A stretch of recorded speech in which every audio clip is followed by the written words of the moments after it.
Bismillahirrahmanirrahim. Assalamualaikum warahmatullahi wabarakatuh. Alhamdulillahirabbil alamin. Wassalatu wassalamu ala asrofil anbiya'i wal mursalin wa ala alihi wa ashabihi rasulillahi azmain. Amma ba'du. Pertama-tama dan yang paling utama, marilah kita panjatkan puja dan puji syukur kita atas kehadiran Allah Subhanahu wa Ta'ala, yang dimana telah memberikan kita semua nikmat-nikmat yang tidak terhitung jumlahnya hingga saat ini. Yang saya hormati Ibu dosen pengampu, yaitu Ibu Santi Arafa MEI, serta yang saya sayangi rekan-rekan sekalian.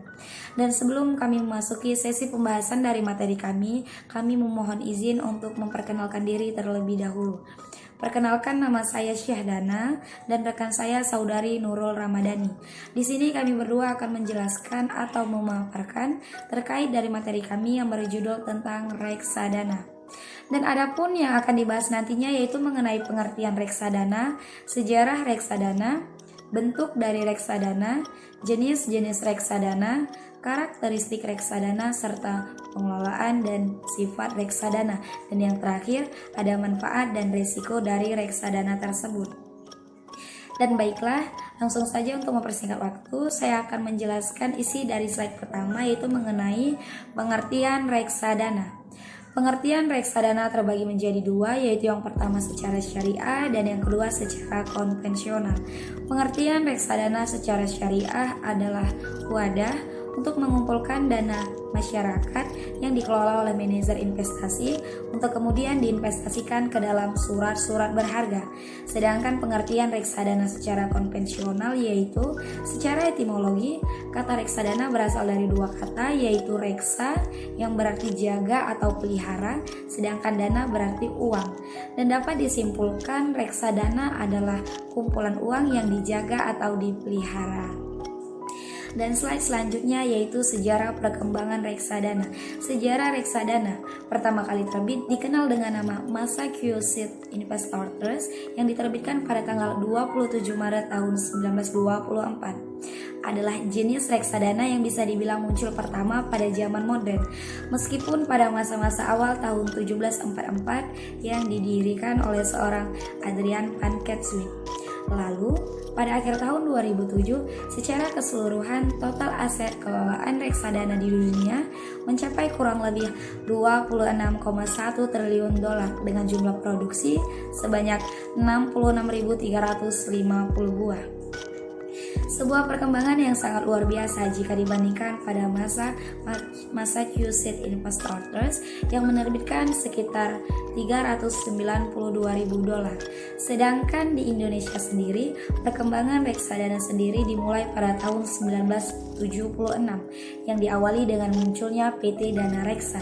Dan pada waktu itu, PT Dana Reksa menerbitkan reksadana yang disebut dengan sertifikat Dana Reksa, sehingga setiap hari harga unit Dana Reksa ini diumumkan dan didengarkan melalui siaran radio secara bersamaan dengan harga 9 bahan pokok.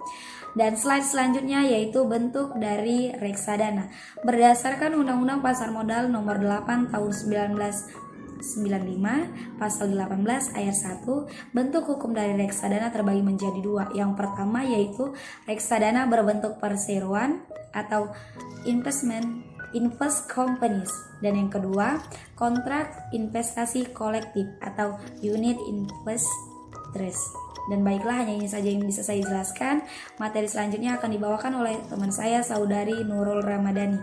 Kepada Saudari Nurul Ramadhani, waktu dan tempat dipersilahkan. Terima kasih. Baik, terima kasih untuk Mbak Syahdana, dan saya akan menjelaskan untuk slide selanjutnya. Ada jenis-jenis untuk reksadana, yaitu reksadana pendapatan tetap atau fixed income trust, yang kedua ada reksadana saham atau equity fund, dan yang ketiga ada reksadana campuran atau discretionary fund, dan yang terakhir ada reksadana pasar uang atau money market fund.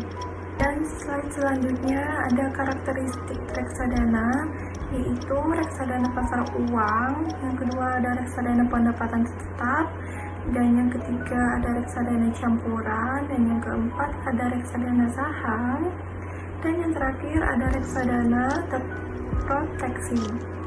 Slide selanjutnya, pengelolaan dan sifat reksadana. Dan pengelolaannya, mekanisme operasional, manajer investasi, bank kustodian, dan pelaku atau perantara.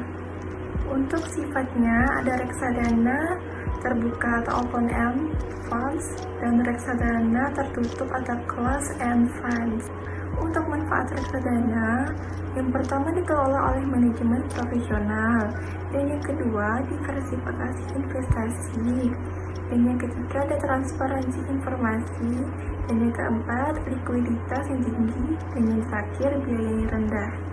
Untuk risiko reksadana yaitu risiko menurunnya NAB atau menilai aktiva bersih unit penyertaan, dan yang kedua risiko likuiditas, dan yang ketiga risiko pasar, dan yang terakhir risiko default.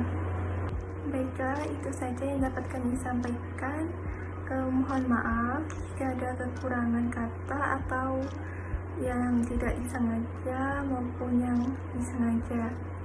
Saya Nurul Ramadhani atau Lulu dan teman saya Syahdana, kami undur diri. Billahi taufiq wal hidayah. Wassalamualaikum warahmatullahi wabarakatuh.